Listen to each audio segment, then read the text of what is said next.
Coffee Confessions.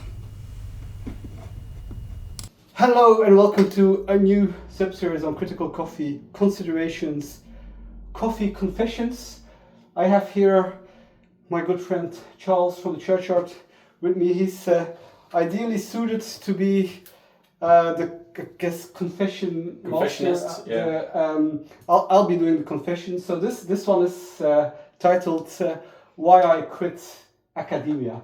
Of course, Charles, you are still in academia. Maybe it's a good combination. So I'm taking your confession from the academia perspective, and you are giving me the confession. So I think that's great.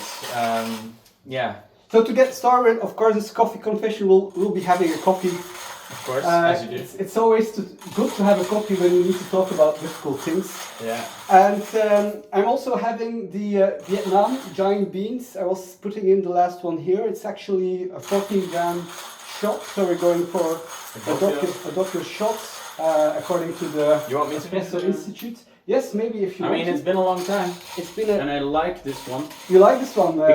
So the backstory is that Francis roasted Kenya beans for me, and I took over back in the day his Hario grinder, but his Hario grinder can't get through the Kenya beans. Because they're too light. Oh yeah, I can get through, but they're too coarse. Because you like a very light roast. Yeah. Which is very healthy. Who knows, it might even help in combating cancer. Now we're getting a little bit closer to the topic. Which centers also on the machine of choice for today's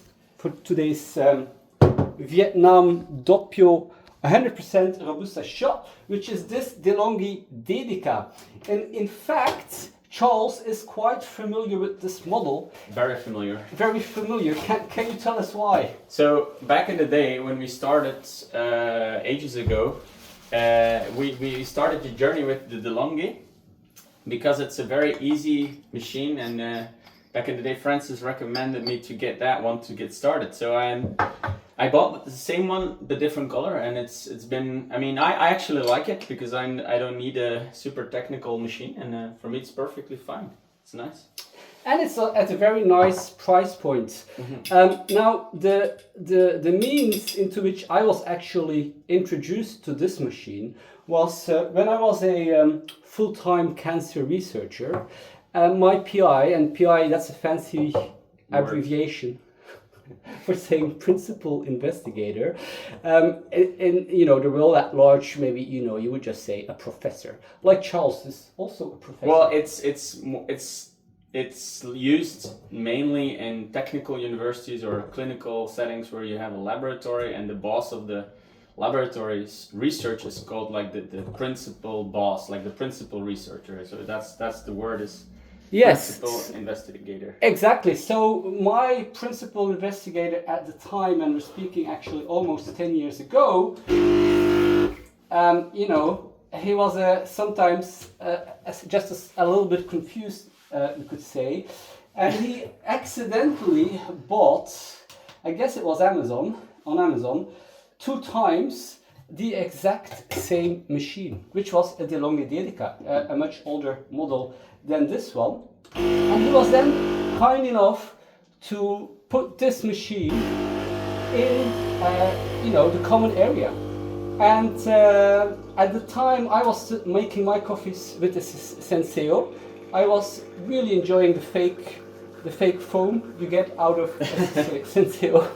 But I really liked having crema. I mean, even back then, not knowing what true crema is. You see, this is, an amazing Robusta crema. There's just, it's incredible how much crema. These beans, a small side confessions, are probably already 4 months old. When I had roasted this 1 kilogram roast, it was just very difficult to, consume it directly. As a filter coffee, this is almost undrinkable. It's just pure bitter. But the amazing thing is that even this coffee, cheers mate. Cheers mate. You could. Wow. That's There's still a lot of body. there's just a lot of body. It's very chocolatey. Yeah. There is, you know, Even after 4 months. So. there is a tangency. But you wouldn't even say it's a barista. That is Robusta. Sorry, that's Robusta. Yes, yeah. and you wouldn't per se. Maybe that's a blend with a bit of Robusta, but pure. You know, these were the beans I got for free when I bought the Genie Coffee roaster. So it's amazing what you can do with Robusta. You cannot really drink this as filter coffee. It's just, I really don't enjoy it. But as an espresso, it really shows why Robusta has its place in the espresso world and why it does make sense in blends. You do also notice a grain-like flavor in the Robustas, which you would not pick up in an Arabica. Unfortunately, that's not Yes. how Robusta is now Yes. known. Yeah. Now, we got really into the coffee part of the confession and how actually this event of my PI back then put me on the course that, you know, turned me into a barista and coffee scientist at this point. But the project that we were working on, neuroblastoma, a pediatric cancer, all these years I kept being involved and I kept offering my services to be able to analyze it and help, you know, those kids For free. basically for free. Basically, in this 10-year period, I was 3 years paid through working with this PI, and all the rest I kept putting in either my own personal time or time from the institutions I was working at. That's KAUS, the King Abdullah University of Science and Technology, and now Mai's Botanic Garden, where I am also responsible for cloud computing, you know, fair data use, reproducible science. So from that angle, I thought it's, you know, it's also right of me to try and help and get this science done, and finally done. And that was the moment, a big moment, to finally have a publication. And they were hiding me just in the middle of this publication, which is quite, you know, it's a painful experience when you know you really put a lot of work into an academic project and then you don't get the recognition. And for me, that was one of the reasons, because this was happening before as well. You know, I've had 3, I would say, incidents over my academic career. I mean, actually, this one is the 3rd one, and I'm now in a government agency rather than academia per se. But there's so much pressure in academia. Also in cancer research, it's a field with a lot of pressure because there's a lot of money to do research on it going around, but then you need to be able to prove what you've done with the money. And there's only a few positions in universities. So there you go, that's my confession. It's a bit like, for people who are maybe not so familiar, they have a saying in academia and they say, you either publish or you perish. And it's a bit extreme, but it's harsh, and it's actually there's really truth to it. Yeah, and the funny thing is, last week, you know, I had my opening of my coffee bar, and I was getting this mail in how they were going to, you know, place me in this paper, and I knew that I bought this specifically to, you know, have ICs in my coffee bar, you know, fresh made IC. You know, it shouldn't be only coffee. It should not. Because not everybody drinks coffee. Because you are inclusive. And so I wanted to have, you know, a proper cleaning of this. And, you know, I know, don't put boiling water in this. I mean, I don't know the type of glass. This is heat resistant. So I was preparing, I'll put first some, you know, cold water, and then I'll add some hot water. But I was so taken, you know, by surprise. I was by surprise, a little bit feeling in shock. Yeah. I was just pouring in the boiling water and hearing the crack. Not a second crack. It is a crack. It's not the kind crack. of crack you'd like to hear when you're... Yes. But the nice thing is, actually now we're a good week later, and the current PI did then, you know, listen to my plea and agreed to giving me a well-deserved 2nd place on this paper. So it, you know, it gave me a bit of stress this week. It gave me a bit of broken glass, but I guess it brought me luck. And now the only thing left to do with this is, you know, throw it into the game part. I guess what is important for people to know is that we want to also raise awareness that from outside you think science is all like magic and it works very cool and people publish with something they've done, but in reality it's very complex and people often don't get the right recognition of their work. So I think we actually want to raise more awareness for this problem, as it's really an integrity problem.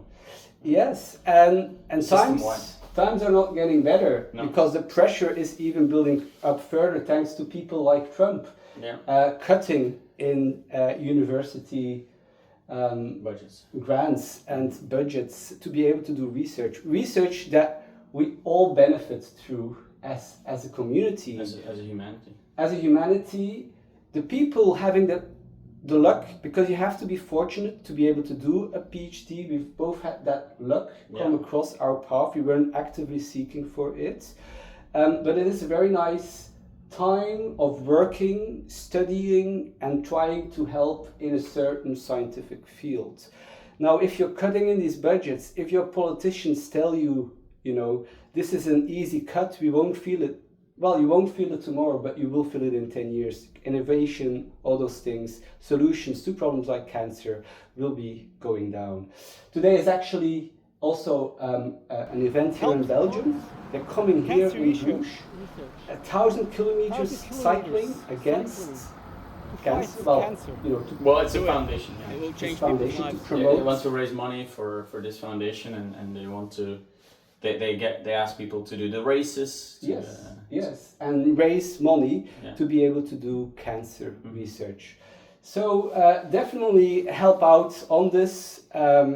Whenever you can sponsor research. And think about when you read an article, a scientific article, whatever your position is in your job. Who wrote this. And what did this person do? And is there a way to know about how the paper was written, because we are also doing this video in a very timely point, because this is only going to become a more complicated issue because you have all these artificial agents who can write papers now as well. So the question is it an artificial algorithm? Is it a person? And who gets the recognition for what? So this is only getting more complicated. Who contributed in which way? Also for all the programming work I did for this project. One of the other incidents I had was another PI thinking bioinformatics is just pushing a green button and you get those results. Now with Copilot, those AI agents, it's almost like pushing that button. You just tell the AI agent, I want to analyze it like this. It doesn't really recognize all the work that has gone in, all the kind of similar analysis that have been used to then train these agents. And in the end, programming is just one step. A next step is then thinking, what are the results? How can we make sense out of that? So there is just really a lot that has to come together in making science. And in this day and age, no one can do it by themselves. No. Yes. But the way of getting those contributions is just still lacking a little bit behind. So we will try from our positions always to reflect on contributions, people that we are working with, and I hope everybody has the same intent. Yes, and shout out if you think there was something unfair going on. You feel there is an integrity problem. You have to shout out, because if you don't shout out, nobody will. That's the problem with the system. So. And thank you for those who are already doing that. Yes, and especially if you're a PhD student, yes. Then it's so difficult because you're waiting for that degree, and then you might see things that don't really meet some integrity standards, but you feel trapped. I felt trapped when I was doing a PhD, and when I was doing a postdoc. For me, in a way, it was easy now to claim my recognition because I just didn't have anything to lose. No. So yes, a lot of things to think about, and I hope this university and all universities take this kind of heartfelt recommendations, and find ways to improve how we are collaborating as scientists. So thanks, Charles, for this confession and discussion. I hope it was helpful to you as well. Thanks for watching this episode, and hope to see you at the next confession or one of the other types of subseries I have on critical coffee consideration. Thanks, George. Thank you. Bye bye. Thanks.